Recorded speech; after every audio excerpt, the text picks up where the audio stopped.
So what I have next for you is another monologue, my second of the three that I'm going to perform tonight.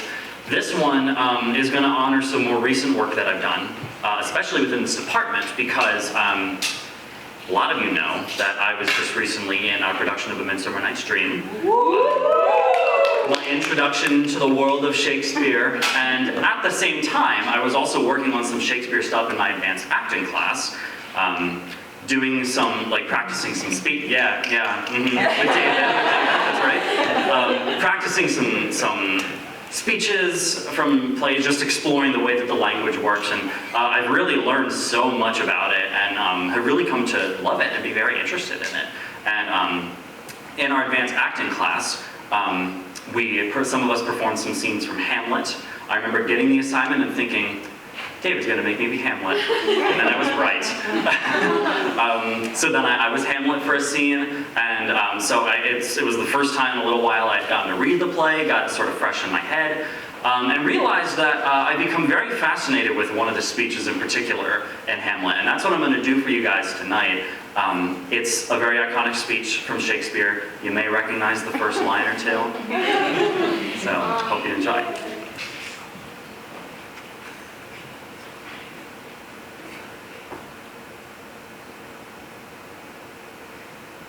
To be or not to be? That is the question. Whether 'tis nobler in the mind to suffer the slings and arrows of outrageous fortune, or to take arms against a sea of troubles and, by opposing, end them. To die,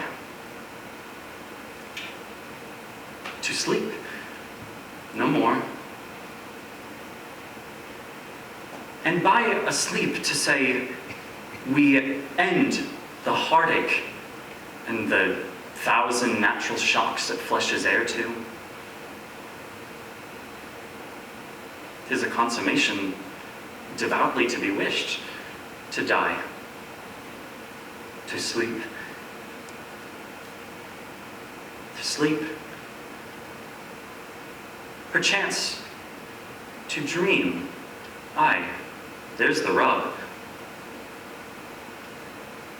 For in that sleep of death, what dreams may come when we have shuffled off this mortal coil must give us pause. For who would bear the whips and scorns of time, the presser's wrong, the proud man's contumely, pangs of disprized love, the law's delay, the insolence of office, and the spurns that patient merit of them worthy takes? Who would fardels bear to grunt and sweat under a weary life?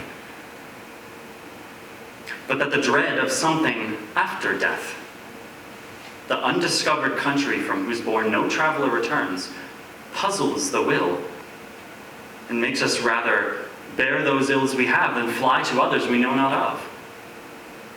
Thus, conscience does make cowards of us all. And thus, the native hue of resolution is sicklied o'er with the pale cast of thought.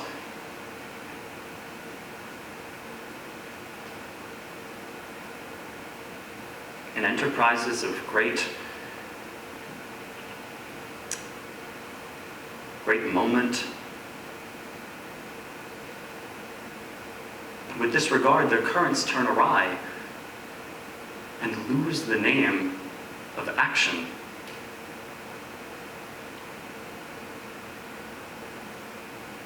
Thank you.